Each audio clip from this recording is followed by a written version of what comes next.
For the new founders যারা আর কি স্বপ্ন দেখতেছে, নিজের কাজ করতেছে এবং তাদের মনে আসার জায়গার জন্য, এবং তাদের অনেকের কাছে এটা অনেকটা শকিং বা অনেকটা সারপ্রাইজিং মনে হইতে পারে, but I will tell some secrets.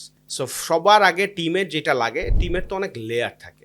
First হচ্ছে founder and co founder. So founder and co founder আমি বলবো না, বিকজ ফাউন্ডার সে তার কো ফাউন্ডারে খুঁজে বের করতে পারে, নিয়তি তাদেরকে দেখা করায় দেয়, ঠিক আছে?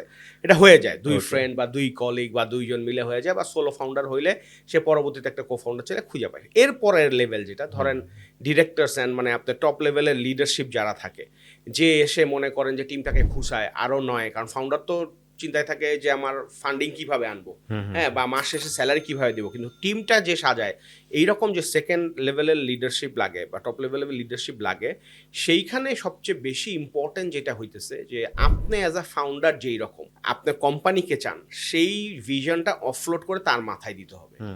এখন এখানে বলতে পারেন যে ভাই এইটা কেমন, ফাউন্ডার আবার ডিফারেন্ট হয় নাকি? হ্যাঁ, ডিফারেন্ট হয়। কিছু ফাউন্ডার আছে, হ্যাঁ, যারা ধরেন আপনার অলরেডি 10 বছর কর্পোরেট অ্যান্ড এমএনসিতে কাজ করে আসছে। এই ফাউন্ডার একটু ডিফারেন্ট টাইপের হয়।